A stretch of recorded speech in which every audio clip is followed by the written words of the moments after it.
Bom dia, gente, tudo bom? Meu nome é Samuel e eu vou estar falando um pouco hoje sobre metaplasia. Bom, para começar, a gente tem que definir o que é uma metaplasia. Bom, a metaplasia é uma alteração da diferenciação celular em resposta a lesões.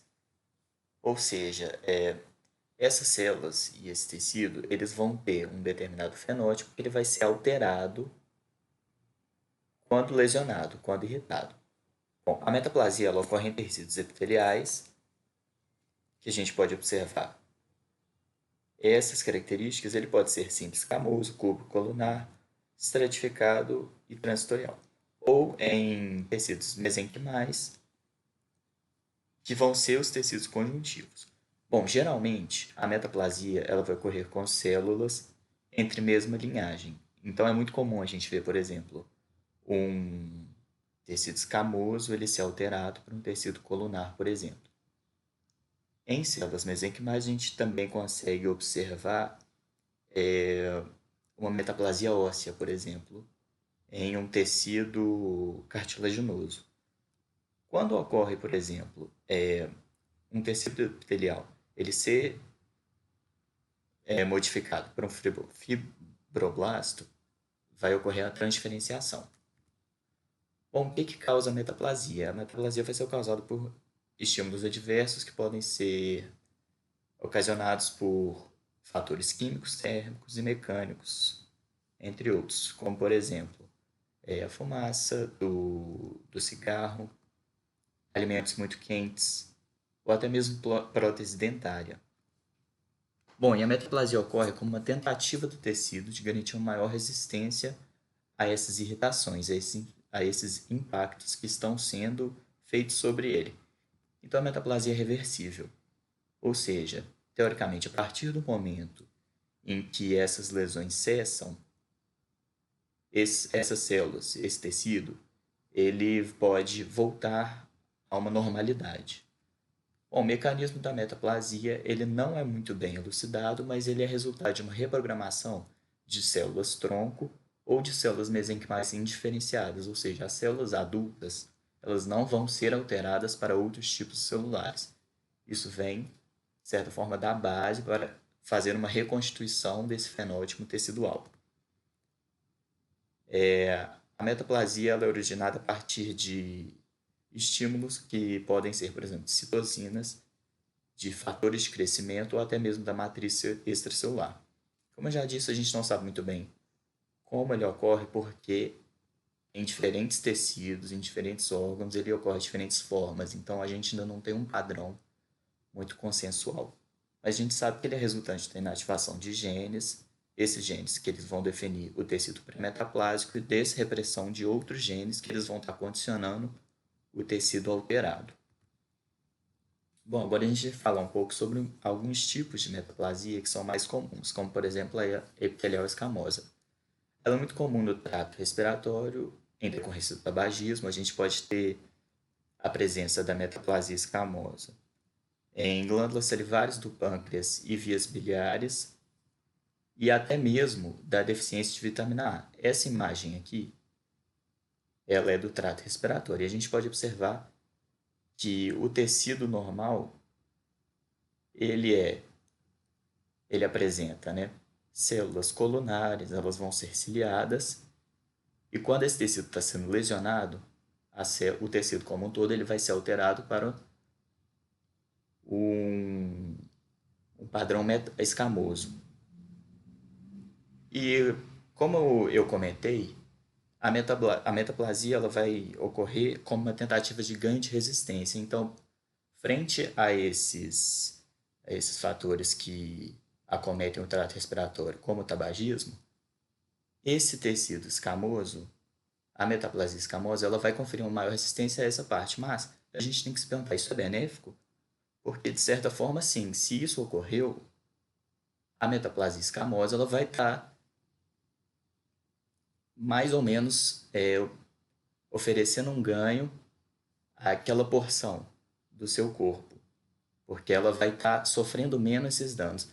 Mas esse tecido aqui, ele secreta muco e ele tem um batimento ciliar, por exemplo, que é extremamente importante para conferir defesa a infecções. E quando a gente tem a metaplasia escamosa, isso não ocorre. Então, é uma faca de dois gumes, porque você está garantindo uma maior manutenção da estrutura do seu tecido, mas esse tecido não vai exercer as funções vitais para você. Bom, a gente tem a metaplasia epitelial colunar, em que um tecido escamoso ele vai ser alterado para um tecido com esse padrão colunar. Isso aqui é observado na junção gastroesofágica, em que em muitas ocasiões é observado refluxo gastroesofágico, ou seja, ela é proveniente da acidez do estômago. Aqui a gente tem uma lâmina histológica de um esôfago normal, em que está apresentando esse epitélio escamoso, e por conta da acidez, ele vai ser alterado para um colunar. Nessa outra imagem aqui, a gente está vendo a presença de células caliciformes, que são células colunares, mas elas vão ter características específicas de um tipo de metaplasia intestinal. Bom, esse esôfago de Barré, que é esse quadro em que há o refluxo gastroesofágico, ele tem 3 tipos, mas eu não vou entrar muito dentro deles. Só que uma das formas de caracterização dessa intestinalização do epitélio é a presença de células caliciformes, por exemplo. Bom, esse quadro ele pode progredir até um câncer. E a metaplasia vai estar presente aí dentro. Então, a gente tem aqui um epitélio escamoso, ele vai ser lesionado, vai ocorrer inflamação e vai ter a metaplasia, que vai ser a mudança dele. Com a continuidade dessas lesões, vai gerar uma displasia e posteriormente pode gerar um carcinoma. A gente tem a metaplasia também presente no trato reprodutivo, como, por exemplo, no endocérvix, que é muito encontrada a metaplasia escamosa devido à acidez vaginal. O endocérvix tem essas características colunares e ele está presente em uma parte interna do cérvix, próximo ao canal endocervical. Bom, aqui a gente tem uma lâmina com as células normais, que seriam as células colunares, e essa imagem é muito boa porque a gente consegue ver um padrão metaplásico na esquerda, que a gente não tem muito uma caracterização bem colunar, que elas já estão escamosas, e na direita tem a manutenção ainda, a retenção dessas características colunares do tecido endocervical normal. E também a gente vai ter a metaplasia de tecido conjuntivo. Esse exemplo que eu trouxe é de um anel, de uma tireoide, que a gente sabe que ele tem um anel de cartilagem hialina.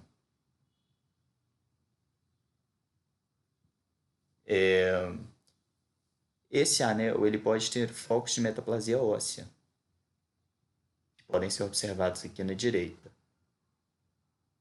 Com esse exemplo, ele foi retirado, não sei se é retirada a palavra, desculpa, gente, de um paciente que ficou muito tempo entubado, mas foi constatado que não foi proveniente da intubação dele. Então, essa metaplasia está mais relacionada com a idade do que mesmo com uma lesão em si. Mas o interessante nela é que esse tecido ósseo ele é tão bem estruturado que a gente consegue encontrar células hematopoéticas. Ou seja, a gente tem uma medula óssea funcionante na cartilagem da traqueia. Nossa, desculpa, falei tireoide, gente. Bom, é isso. Quaisquer dúvidas, por favor, me perguntem. Muito obrigado.